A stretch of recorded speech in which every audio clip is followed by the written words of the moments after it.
proses keragaman bentuk bumi. Proses keragaman bentuk bumi dibagi menjadi dua, yaitu 1. Adanya proses endogen, 2.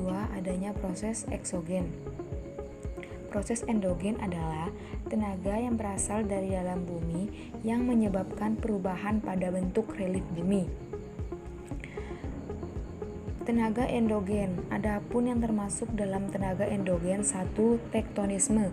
Tektonisme adalah proses pergeseran lapisan kulit bumi, baik horizontal maupun vertikal. Biasanya disebut juga gerak orogenetik. Tektonik lempeng dan pembentukan relief muka bumi. Pembentukan relief muka bumi di daerah konveksi. Di daerah konveksi akan terbentuk relief muka bumi yang berwujud. Lempeng samudera dan lempeng benua juga ternyata bergeser-geser dan berjalan-jalan. Contoh lipatan atau hasil perubahan struktur batuan menjadi lajur yang berbentuk gelombang.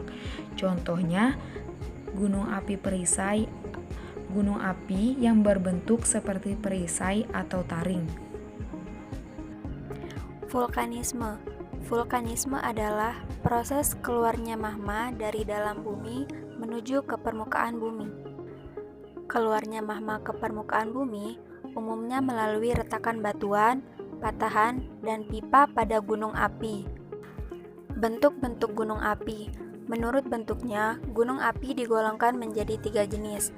Yang pertama, gunung api perisai, yaitu gunung api yang bentuknya seperti perisai atau taring.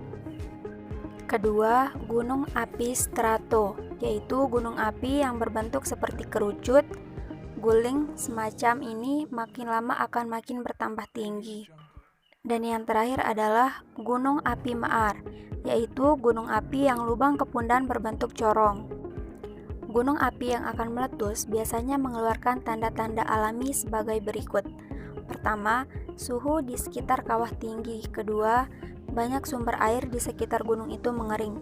3. Sering terjadi gempa vulkanik. Keempat, sering terdengar suara gemuruh dari dalam gunung. Dan yang terakhir adalah banyak binatang yang menuruni lereng. Gejala post-vulkanik.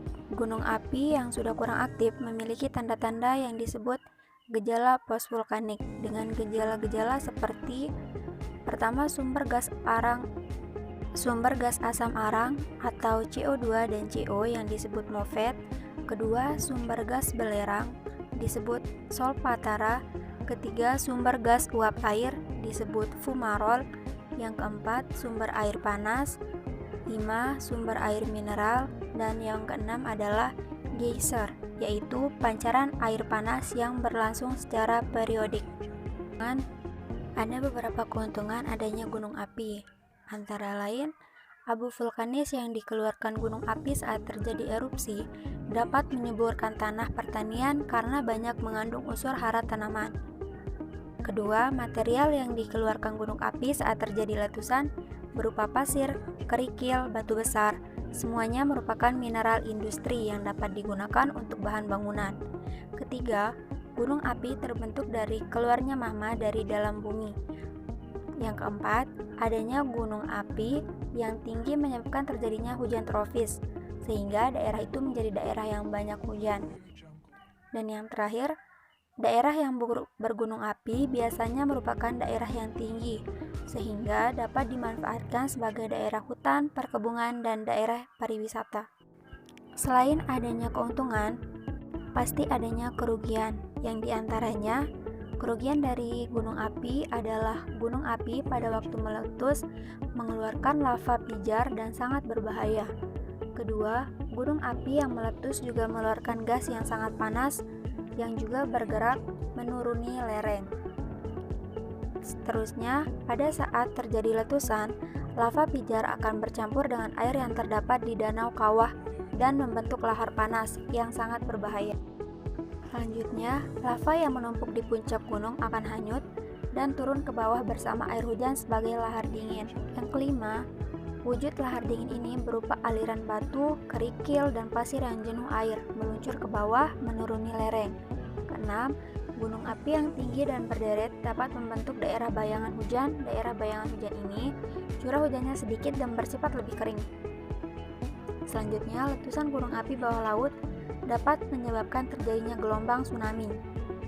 Dan yang terakhir adalah abu vulkanis di udara dari letusan gunung api dapat mengganggu penerbangan dan dapat merusak tanaman. Next, ada gempa bumi. Di Indonesia, hampir setiap daerah memiliki legenda tentang gempa bumi. Ada beberapa jenis-jenis dari gempa bumi. Yang pertama, gempa vulkanik. Gempa bumi yang disebabkan oleh letusan gunung api. Kedua, gempa tektonik, yaitu gempa bumi yang terjadi karena pergeseran lapisan kulit bumi akibat lepasnya energi di zona penunjaman. Dan yang terakhir adalah gempa runtuhan atau terban. Adalah gempa bumi yang disebabkan oleh tanah longsor, gua-gua yang runtuh, dan sejenisnya. Alat untuk mengetahui atau mengukur kekuatan gempa bumi disebut dengan seismometer. Seismometer yang dapat mencatat sendiri disebut seismograf. Selanjutnya adalah tenaga eksogen. Tenaga eksogen dibagi menjadi 3, yaitu pelapukan, erosi, dan sedimentasi. Yang pertama yakni pelapukan. Pelapukan berasal dari kata lapuk. Sebuah benda yang mengalami pelapukan berarti sebagian atau seluruh benda itu telah lapuk. Pelapukan juga terbagi menjadi 2 macam, yakni yang pertama, pelapukan mekanik. Batuan yang membentuk bumi tersusun dari berbagai mineral. Tiap mineral memiliki koefisien pemuaian yang berbeda-beda. Artinya, antara mineral yang satu dengan mineral yang lain akan sangat bervariasi tingkat pemuaiannya. Ada yang cepat memuai, ada juga yang memerlukan waktu yang agak lama. Tetapi, mineral yang cepat memuai bila kena panas akan juga cepat menyusut bila mengalami pendinginan. Yang kedua yakni pelapukan kimiawi. Pelapukan batuan juga dapat disebabkan oleh pelapukan kimiawi. Contohnya adalah batuan yang keras dapat ditembus oleh akar tumbuh-tumbuhan karena tudung akar mengeluarkan zat kimia yang dapat melakukan batuan.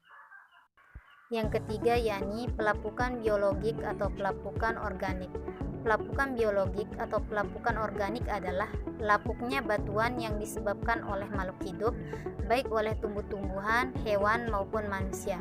Akar tumbuh-tumbuhan yang makin membesar dapat menyebabkan retak atau hancurnya batuan menjadi bagian-bagian yang lebih kecil. Ujung akar yang mengeluarkan cairan dapat menembus batuan melalui pelapukan kimia. Demikian pula dengan berbagai jenis jamur, lumut, dan bakteri yang melekat pada permukaan batuan akan mampu melapukkan batuan tersebut. Selanjutnya yakni erosi. Erosi adalah proses pengikisan atau pengangkutan material hasil pelapukan dinamakan erosi. Batuan yang telah lapuk secara berangsur-angsur akan dikikis dan dipindahkan ke tempat lain oleh tenaga eksogen. Tenaga eksogen yang mampu mengikis dan memindahkan batuan yang lapuk adalah air, angin, dan gletser.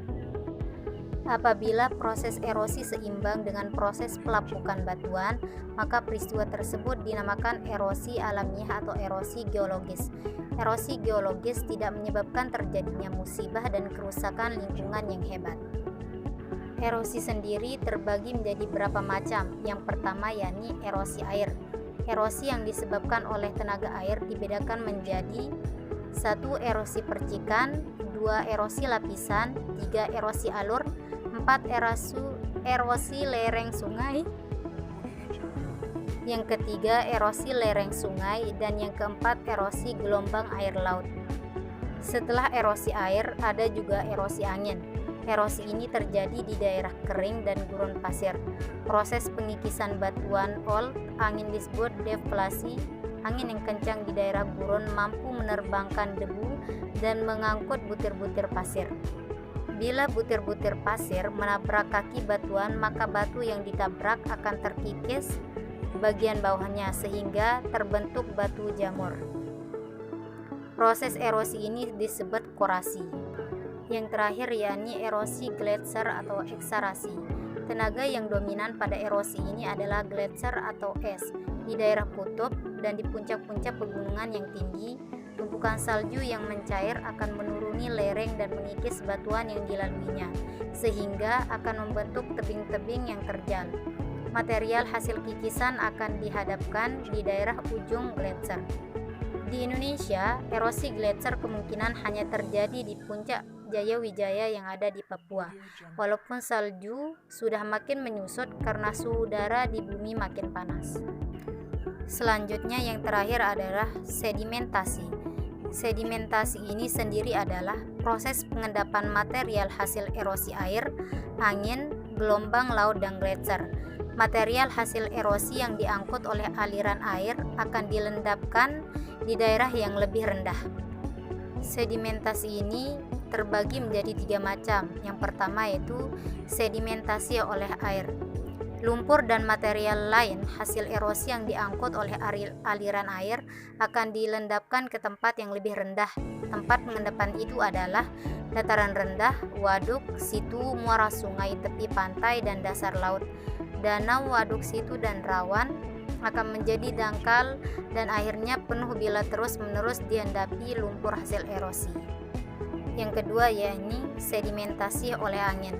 Material hasil erosi yang diangkut oleh angin akan dilendapkan dalam beberapa wujud atau kenampakan, yaitu yang pertama, tanah los. Debu yang dibawa oleh angin dari gurun pasir akan mengendap di sekitar gurun dan bentuk tanah los. Tanah ini sangat subur dan baik untuk pertanian bila cukup air. Yang kedua yaitu sendimes, yaitu gumuk pasir di tepi pantai hasil endapan angin. Dan yang ketiga yaitu barcan, yaitu gumuk pasir berbentuk tapal kuda hasil endapan angin. Barcan adalah bentukan khas di padang pasir di Indonesia. Barcan dapat dijumpai di Parangtritis, Yogyakarta. Dan yang terakhir yaitu sedimentasi oleh gletser. Sedimentasi oleh gletser berupa gundukan batuan yang tertinggal di ujung gletser dan dapat berupa moraine, kettles, esker, dan drumline.